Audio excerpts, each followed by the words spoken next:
Likelihood of a weak govt. As alliances mushroom, President opens saloon door. Lanza's rivalry is with Rajapaksas. Lies are short-lived. Proof in Parliament. Namal plans his own game.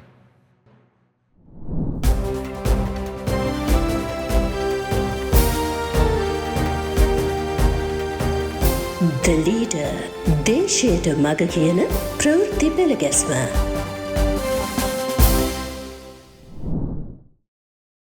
Likelihood of a weak govt. Just a few pages or days remain to be written of a paragraph about a year of politics.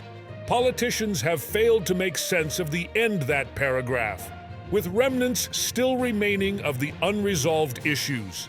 After the Christmas holidays, everyone is planning to face a year of elections. An expert on elections, Rajith Kirti Tenakun, says 7 camps are now vying for power at future elections and makes an interesting analysis. Kirti is also the Presidential Director General of Community Affairs. The first camp consists of those in the present government and the opposition's Anura Yapa and Lanza faction. Devananda, Muslim MPs, CWC, UNP, and its supporting parties. They are already at work, sans in the northern province. A faction of the SLPP did not vote with the government at the budget vote. They want the party to be made stronger and to sit in the opposition before facing elections. They are undecided whether to remain in the government or go before the people as opposition MPs after their party's convention. The SJB has already reached agreement to ally with the SLPP breakaway Dulles, GL, and Deelan faction. Deelan and Dr. Jayasumana are leading the preparation of their pact. Chandimawira Kodi, Jayaratne Herath, and several others have already joined the SJB. Sajith said in Parliament that not just Roshan Ranasinghe, but several other ministers too were at talks with him. The NPP, led by AKD and Harini, is holding meetings across the country. They have been able to garner a strong force of trade unions, youth and women's groups never seen before in their party. They also have a strong social media network. Leftist parties are trying to unite groups with a traditional SLFP vote base and reach consensus on a common candidate. Involved are Weerawansa, Gamanpila, Vasudeva, as well as communist and LSSP parties. Chandrika Welgama and Champika Ranawaka are busy searching for a common candidate capable of winning. The TNA has now broken into two. Itak and Tello are on their own. Plot is attempting to unite the two and continue with their alliance. The Vigneswaran Ponambalam group spreads their power in the north and signaled to its organizers that they will field a candidate. Its young activists and public sector workers are at work at rural level. Similar to the JVP in the south, Ponambalam's young group is active in the north. If a general election is held first, these 7 camps are likely to account for around 220 seats. Unavoidably, none will be able to exceed 70 seats on their own. A presidential election should be announced by the last week of July next year. That is 235 days from now. If it is a general election first, that should happen in January or early February. That will likely see the most number ever of parties and groups represented in Parliament. That is how politics is after a crisis. A weak government is the most likelihood. We, being the voters, can find out for ourselves after the election. As alliances mushroom, President opens saloon door. According to reports, the SJB plans to launch its alliance next month. We had several rounds of talks with the Dulles faction. Having about 14 MPs, they will be the main group. We will reach a MOU before the end of January, remarked a young MP of the party. The SLPP has several likely independents. We are talking to them too. No decision is taken yet if Roshan will join the alliance or the SJB. But he is sure to join us, the MP added. That means the SJB forms an alliance in January with 20 other parties. They include those who already are its affiliates. In the meantime, Deshaya newspaper reports that a leadership council has been proposed for the SJB-led opposition alliance. This council will assist the leader of the alliance, who will be Sajit Premadasa. Ranjit Madama Bandara is expected to be General Secretary of this alliance. The SJB has strongly objected to a request by an MP from the South that he be made its deputy leader. It has now been revealed that Dulles Alahaperuma has made the request, which Premadasa is yet to respond to positively. While there will be new entrants in the SJB, several already in its fold are said to be undecided. Vadavel Suresh has already left. He was expelled from the SJB organizer position for Pasara last month.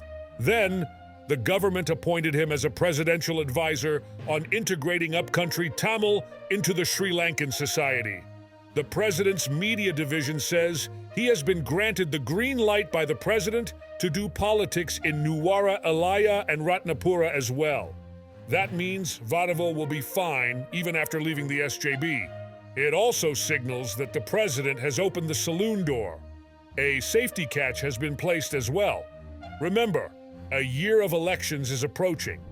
Lanza's rivalry is with Rajapaksas. Another alliance making its debut in January is the one comprising the Lanza and Yapa faction, SLFP, and several other parties. Its supporters, Nalin Fernando, Mahinda Amarawira, Lasantha Alagiawana, Namal Lanza, Priyankara, Jaya Ratne, Chana Jaya Sumana, and Duminda Disanayake had a political chit-chat in the parliament lobby. The SJB is worried the president is going to dissolve parliament, Alagiawana said. It will be a presidential election first. The SJB knows that.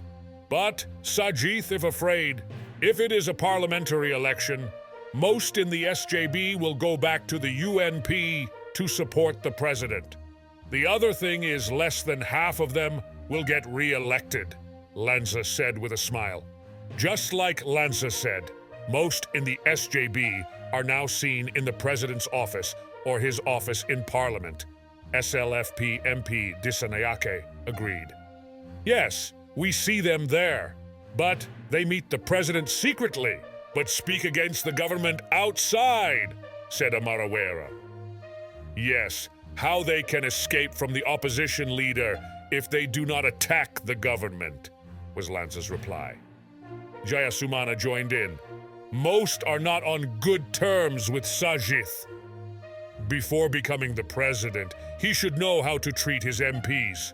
Without knowing that, how can he become the president? Fernando said. Jayaratne changed the subject. The SLPP is having an anniversary. It is trying to fill Sugathadasa Stadium. Several people from Hambantota spoke to me. Some organizers have said they would not bring people, Amarawera observed. They are trying to cook up something on the 15th and deceive the people again, Fernando said. Their talk shows that their main rival is none other than the Rajapaksas. Namal plans his own game. Anyway, the SLPP's intention is to celebrate its second convention in a big way. It starts at 1 p.m. on the 15th. Its MPs are these days holding meetings and trying to rally supporters for the event. Namal, too, has entered the game. He has personally sent out invitations at every Grama Niladari division. He has opened a new office at Nelam Mawatha in Badaramula as well. Basil was an invitee at its opening, but he has reportedly avoided it on purpose. Among the many MPs invited, only Jayantha Ketagoda made an appearance.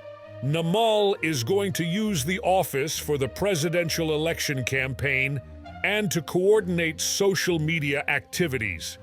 He threw a party for some social media activists a few days ago at a restaurant in Bataramula. said to be owned by the Rajapaksas. It was open for a select few, and Namal gave them a brief on his political plans. Is he going to make a journey of his own? It's still too early to predict. Let's see what happens at the convention. Lies are short-lived. Proof in Parliament. Last Friday, the debate was on the votes of the media ministry. A Professor MP stood up and made a speech. Looking at the gist of his remarks, it seemed the Professor MP swanked about of a pupil of his, now the head of a state media house located near a lake. That pupil, too, is a doctor, appointed to the post just recently. According to the professor, he is a most talented fellow, under whom the institution has started earning profits within months. The statistics he gave were fed to him by his pupil, all in the chamber well knew. Winding up the debate was the state minister. He explained the crucial role played by the former acting chairman to help that particular state media institution to reverse its losses. Without skipping a beat, the state minister undid what the professor did with much difficulty for his pupil. It was proof that lies are short-lived. That is politics.